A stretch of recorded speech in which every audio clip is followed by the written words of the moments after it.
नमस्कार. नंदकिशोर एज्युकेशनल या यूट्यूब चॅनलमध्ये मी आपलं सहर्ष स्वागत करत आहे. मागच्या व्हिडिओमध्ये आपण क्लॉजेस म्हणजेच नामबोधक पूर्णवाक्य, क्रियाविशेषण बोधक पूर्णवाक्य आणि विशेषण बोधक पूर्णवाक्य हे पाहिलेले आहे. आजच्या व्हिडिओमध्ये काय खास आहे तर आजच्या या व्हिडिओमध्ये आपण सर्वप्रथम अँडचा वापर एकदा पाहणार आहोत. आता हे अँड म्हणजे काय आहे तर अँडचा वापर तर बघा, Hari came and finished his work, म्हणजे हरी आला आणि त्याने काम पूर्ण केलं. हे काय आहे? कोऑर्डिनेट क्लॉज आहे. कोऑर्डिनेट क्लॉज म्हणजे काय? संयोगिक उभयानवी अव्यय. कोऑर्डिनेट टू, आता कोऑर्डिनेट टू कशाला त्याने कशाला कोऑर्डिनेट केलं आहे? मग कशाचं संयोगिक क्लॉज आहे तर ते प्रिन्सिपल क्लॉजचं म्हणजे प्रधान उपवाक्याचं संयोगिक क्लॉज आहे. लक्षात आलं? आता पुढचं वाक्य बघा. He said that he would go there and beat Ram.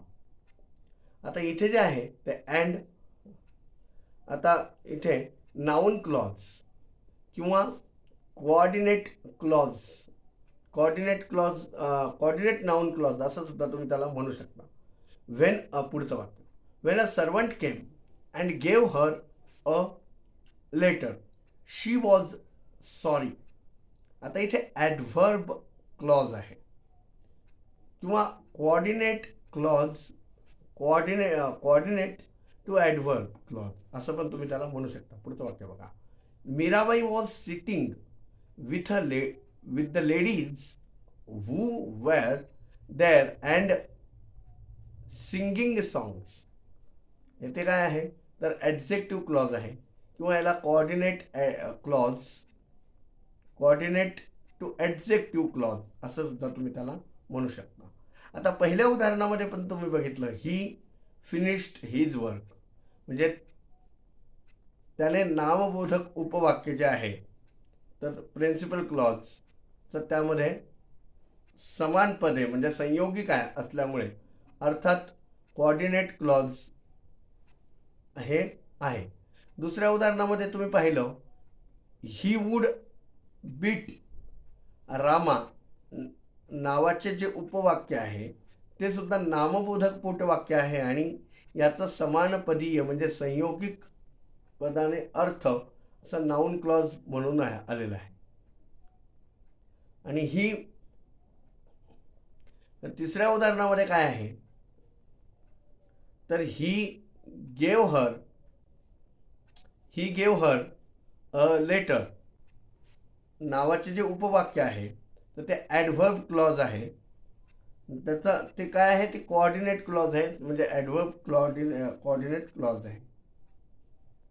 तर त्याचप्रमाणे चौथं जे उदाहरण आहे ते दे सिंगिंग सॉंग्स नावाचे जे उपवाक्य आहे ते ॲडजेक्टिव्ह क्लॉज आहे आणि त्याचं समान पदामध्ये जो समावेश झालेला आहे ते ॲडजेक्टिव्ह आहे. तर याचा नियम असा आहे की अँड जेव्हा कंजंक्शन, अँड हे कंजंक्शन नेहमी दोन असे उपवाक्यांना जोडतात जे आपसामध्ये कसं आहे समान पद आहेत त्याचे जे संयोगिक आहे. आता लक्ष द्या की जेव्हा अँड हे कंजंक्शन म्हणजे संयोगिक उभयानवी अव्यय द्वारे काय होतं तर नामबोधक पोटवाक्य, क्रियाविशेषण बोधक पोटवाक्य आणि विशेषण बोधक पोटवाक्य जे दोन्ही पद सारखे असतील तर ज्याचे दोन्ही पद सारखे असतील आणि ते एकत्र आलेले असतील तर ते जे वाक्य असतं ते कॉम्प्लेक्स सेंटेन्स असतं. म्हणजे बघा मी काय सांगितलं, जेव्हा अँड या कंजंक्शनाद्वारे नामबोधक पोटवाक्य, विशेषण बोधक पोटवाक्य आणि बघा नामबोधक पोटवाक्य, क्रियाविशेषण बोधक पोटवाक्य आणि विशेषण बोधक पोटवाक्य की ज्यांची जे समान पदं असतात, ही जी उपवाक्य असतात ती एकत्र केली जातात, तेव्हा त्यापासून जे वाक्य तयार होतं ते मिश्र वाक्य तयार होतं. आणि जेव्हा अँड या उभ्यानवी अव्ययाद्वारे प्रिन्सिपल क्लॉज म्हणजे प्रधान उपवाक्य मध्ये समान पद असतात आणि त्यातून ते जेव्हा एकत्र होतं तर त्यावेळेला ते वाक्य असतं कंपाऊंड सेंटेन्स. हे तुम्ही नीट लक्षात घ्या. चला, separate the clauses in the following sentences. आता काय करायचं आहे तुम्हाला? क्लॉजेस सेपरेट करायचे आहेत फॉलोइंग सेंटेन्समध्ये. A gentleman came out of his room and went into the garden where he saw a boy. हे झालं पहिलं वाक्य, हे पहिले झालं. दुसरं बघा.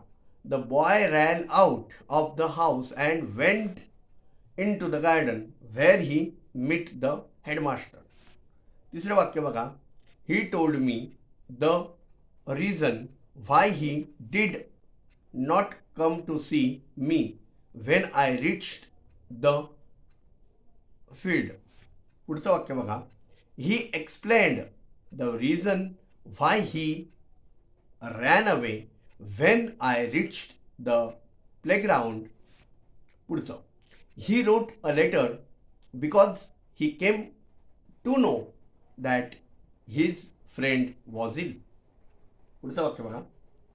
His uncle asked him where he had gone and what he had done. पुढचं वाक्य बघा. The girl thanked the teacher, took her books and went to the college. पुढचं आता. Rama said that he did not help Krishna because he was his enemy. पुढचं वाक्य बघा.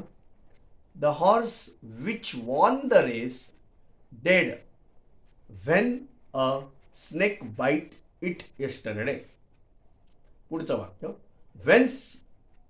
When Suresh reached home, the light was so dim that his servant couldn't recognize him.